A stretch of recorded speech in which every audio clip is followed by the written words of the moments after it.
नागपुर शहर के हजारों लोग बारिश के मौसम में दहशत के साए में जीने को मजबूर है। वजह 23 सितंबर 2023 को शहर को बाढ़ का मिला अनुभव है। शहर का अंबाझरी तालाब का ओवरफ्लो पॉइंट बाढ़ का केंद्र बिंदु था। इस तालाब से आसपास के इलाकों के लोगों की नींद इन दिनों उड़ी हुई नजर आ रही है। देखिए यूसीएन न्यूज की ये खास रिपोर्ट। जैसे जैसे आसमान से बारिश की बूंद गिर रही है और अंबाझरी तालाब में जलस्तर बढ़ रहा है, ठीक उसी तरह इस तालाब के आसपास बसे Shankar Nagar, Ambazari layout, Daga layout, corporation colony समेत कई इलाकों के लोगों की धड़कनें बढ़ी हुई हैं। बीते शनिवार की बारिश से दहशत और अधिक बढ़ गई है। इस घबराहट की एक ही वजह है, बीते साल शहर को मिला बाढ़ का अनुभव। हालात ये हैं की नागरिक रात में चैन से सो तक नहीं पा रहे हैं। धास्ती अजूनही आहे। आम्ही जे भोगलं ते आम्हालाच माहिती आम्ही काय भोगलं, कारण प्रत्येकाच्या घरात प्रॉब्लेम आला होता। यांच्या घरात प्रॉब्लेम, आमच्या घरात प्रॉब्लेम, प्रत्येकाच्या घरात 4-4 फूट पाणी होतं। प्रत्येकाच्या कार्स गेल्या, सामान गेलं, सोफा सेट्स गेले, टीव्ही, फ्रीज, म्हणजे माणूस एक एक पैसा जमवून घर बनवतो आणि त्याच्यामध्ये असे पैसे जातात।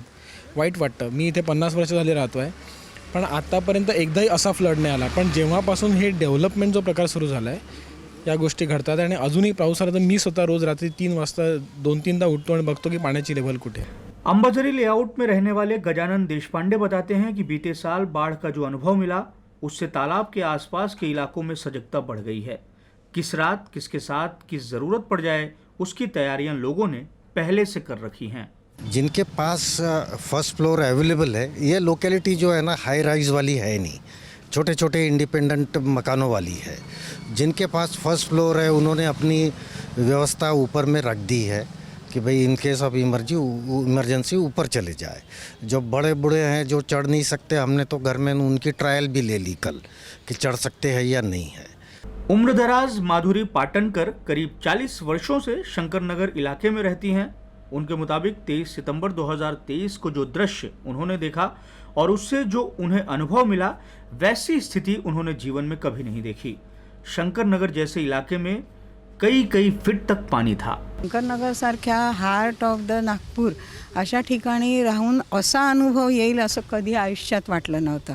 म्हणजे इतकं फ्रस्ट्रेशन, इतकं दुःख आणि म्हणजे कुठे कोणाला काय व्यक्त करणार आणि काय फजिती झाली आहे आमची ते काही दिवस की आम्ही वर्णन नाही करू शकत। म्हणजे ती नुसती आठवण झाली तरी असं वाटतं की आपण आता हे पुन्हा सहन नाही करू शकणार। मेंटली, फाइनेंशियली, फिजिकली कोणत्याच अर्थाने आम्हाला हे सहन नाही होणार। कांचन बगड़े का कहना है कि आसमान से बारिश हुई कि उनके दिलों की धड़कनें बढ़ जाती हैं। जो दिक्कत उन्होंने झेली है, उसके बाद उनकी शासन और प्रशासन से एक छोटी सी मांग है।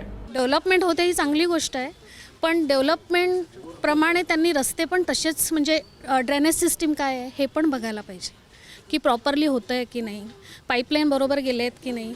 आता आमच्या इथलंच पाईपलाईन त्यांनी वरती घेतलीच नाही, म्हणजे जो स्लोप असायला पाहिजे पाण्याचा, नाल्याला जे अटॅच आहे तिथपर्यंत तो गेलेलाच नाही आहे। आणि कचरा, मूळ म्हणजे कचरा पण आहे की कचरा जो येतो पूर्ण वाहत तो ड्रेनेज सिस्टीममध्ये जे असतं रस्त्यावरचं त्याच्यात जाऊन अडकतो तो, त्याच्यामुळे आणखीन पाणी अडकतो आणि मग ते लोकांना सगळं साफ करा। मग अशा वेळेस आता एवढं पाऊस आला तर लोकांनी काय करायचं आणि कुठे जायचं। शनिवार को नागपुर में जो बारिश हुई, उसके बाद यहाँ के नागरिकों की चिंता और बढ़ गई है। एक हफ्ते पहले सैटरडे के समय भी बारिश हुई थी और वो मिडनाइट पे चालू हुई थी, तो उस समय तो हमको इतना डर लग रहा था कि हर घर से एक आदमी सोया नहीं और एक दूसरे के आजू बाजू के साथ, आमने सामने वालों के साथ हमेशा कांटेक्ट में रहा कि वो वाटर लेवल देख लो, रोड पे कितना पानी बढ़ रहा है, कितना पानी बढ़ रहा है।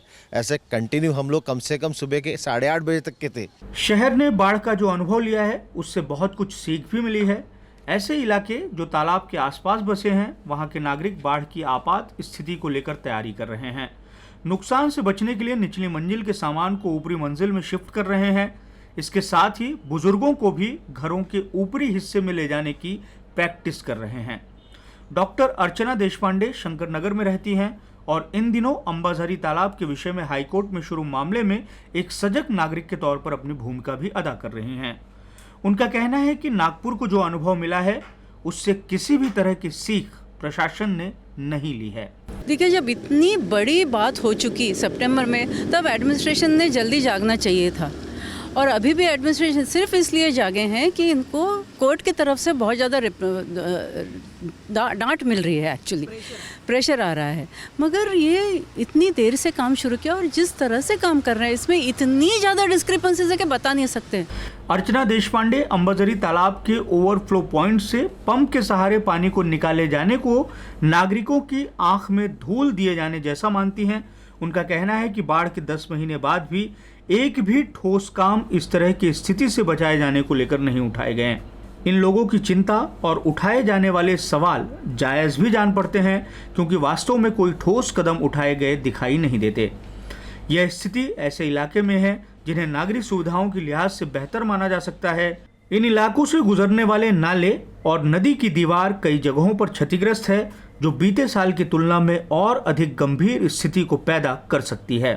कैमरामैन जितेंद्र खापरे के साथ दिव्येश द्विवेदी, यूसीएन न्यूज़, नागपुर।